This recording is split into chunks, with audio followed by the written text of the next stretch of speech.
महाराष्ट्रभर मालेगावमध्ये जी डोंगरे गावाची घटना घडली त्यामुळे राज्यभरात त्याचे पडसाद उमटले आणि आरोपीला आज विसीधारे कोर्टामध्ये हजर करत त्याला जवळजवळ 7 दिवसाची कोठडी दिली. त्यानंतर मालेगावात बहुतेक ठिकाणी रस्ता रोको देखील करण्यात आला आणि न्यायालय परिसरात देखील मोठ्या प्रमाणावर गर्दी करण्यात आली होती.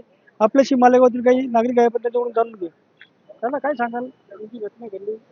सदर ही जी घटना आहे अत्यंत निंदनीय आहे, दुर्दैवी आहे आणि या ज्या नराधमाने ही जी घटनेला हा जो अंजाम देण्याचा प्रयत्न केलेला आहे, मुळातच आमचा नाशिक जिल्हा हा कायद्याचा बालेकिल्ला आहे आणि हे आम्हाला सहन होणार नाही, आम्हाला चालणार नाही.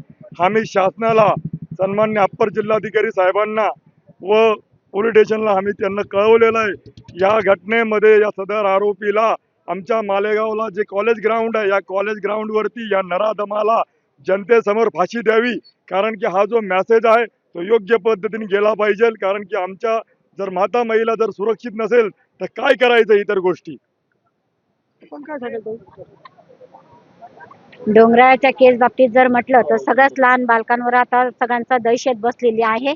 माझं असं म्हणणं आहे की मजूर वर्ग जरी आपण काम करतो, महिलांनी सांभाळून मुलीकडे लक्ष देणं, परंतु असेच नराधम जर तयार झाले असेल तर कायद्याने जर त्यांच्याकडनं कायदा होत नसेल तर त्यांनी आमच्या स्वाधीन करावं आणि अशा नराधमांना आपण डायरेक्ट उघड्यामध्ये फाशी द्यावी आणि हाच कायदा त्यांना लागू केला पाहिजे.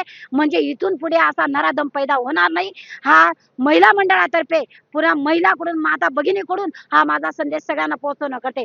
फडणवीस साहेबांना एक माझी विनंती आहे, हा तुम्ही जो 2 पैसे पाठवताय, ही लालूच देताय, ही लालूच देऊ नका. महिलांची सुरक्षा द्या, महिलांची बेटीची सुरक्षा द्या.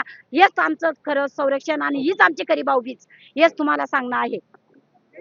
एकंदरीतच महिला वर्ग सुद्धा मोठ्या प्रमाणावर संतप्त झाला असून आरोपीला जे आहे तर मालेगावच्या ग्राउंडवर बोलवा आणि त्याला तिथे फाशी देण्यात यावं आणि त्याच्या शरीराचे तुकडे करण्यात यावे अशा संतप्त भावना मालेगावातील जनता करत आहे. जय महाराजसाठी संतोष खता, मालेगाव, मनमाड.